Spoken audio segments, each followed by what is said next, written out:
3 новembra роковина з дня рождения Євгенія Недзельського. Среди його творень особо важное значение має такі труди: очерки карпаторуської літератури, угроруський театр, русский літературний язик Подкарпатської Русі, а также новая граматика русинського язика. Якое влияние его труди мали на последующее развитие язика і літератури? Ми нині можемо частинку вами перераховану і вказати нашим людям. Вот, Євгеній Іванович Сабов, критико-біографічний очерк, 1929 год. Очерк карпаторуської літератури, 1932 рік. Ужгород.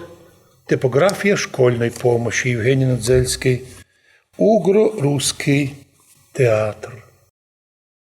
Русский літературний язик Подкарпатської Руси і нова граматика русского язика для средних учебных заведений Подкарпатської Руси, составлена Євгенієм Сабовим, председателем общества імені Олександра Духновича.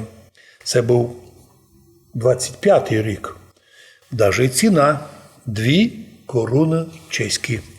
І так, коли нам, наші опоненти, говорять, що русинів не є, язика у них не є, якоїсь там у них язичіє, склепаної, зліпленої, ми терпимо ці клевети і оскорблення дуже просто. Почому? Да тому, що ми народ, який має красивішу історію, навіть літературного розвитку. Ведь наша граматика русинов була раніше, чим написав кратеньку, маленьку, пару листочків граматику малоруського язика Тарас Шевченко. Уже тоді у нас була своя граматика. Подобно тому і Кирил і Мефодій 1150 років назад принесли нам кирилицю, но деколи кажуть учені велику помилку. Язик склали. Не склали Кирил і Мефодій язик. Язик существував. Слав'яно-руський язик, повноцінний, котрий був багатий уже на всі граматичні форми. І це Кирил і Мефодій зучили, але головне, що в той час, коли вони вже принесли азбуку кириличну та перевели Євангеліє, так воспользувалися всім багатством слав'яно-руського, русинського язика і цінність зафіксували наші слова тисячолітньої давності. І тому і ці лінгвісти, в тому числі Євгеній Недзельський, котрий вийшов в історію нашу як собиратель, як способний був увійти лучше собрати, я зрозумів, що коли навіть в цьому очерку карпаторуської літератури ми бачимо, що подобного труда Галичина не мала. Так називаємо Західна Україна, не мали, бо там не було можливості взагалі говорити по-українськи, бо там панувала польська мова, і їх спасло лише то, що в 1939 році Сталін узяв силу танками Галичину польську і під іменем уже Західна Україна, кстати, це термін не юридичний, це просто придуманий. Західна Україна приєднав до Совєтського Союзу. Бо коли нас приєднали Подкарпатську Русь у 45-му році до Совєтського Союзу, тоді мусить казати, що ми не Западна Україна, а западніша. Так це виходить. І співають у піснях українських «От Сяна до Дона», ну ви не от Тиси.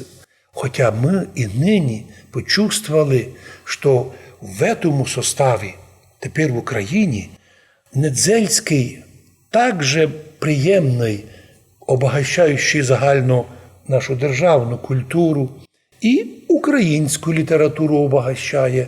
Бо многі з українців етнічних, котрі продивилися наші історії чесними очами, не очами пропагандистів, то дивляться на наш народ із великим уваженням. Бо то, що Недзельський зафіксував, то лише невеличка частина тих трудів і того удивительного державотворчого процесу, який йшов вже в Подкарпатській Русі. Ведь на момент, коли нас вирізали з Чехословакії і приєднали до Совєтської України, на Подкарпатській Русі було вище 600 русинських школ. Ну, тільки як низ, примерно, може, мало не більше. Но це були русинські школи, вже построєні, дома були, і з програмами, і з книжками. Так от визволителі, совєтські, українські і московські большевики, все там нищили, палили, уничтожали. Но удалося частково сохранити і творення Євгенія Недзельського. Він був довгий час у совєтське время під запретом.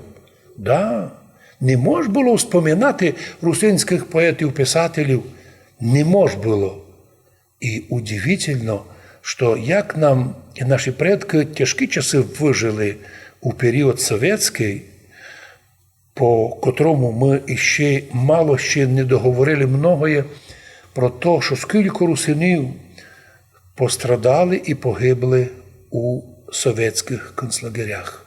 І тому вічна пам'ять Євгенію Недзельському за його труди.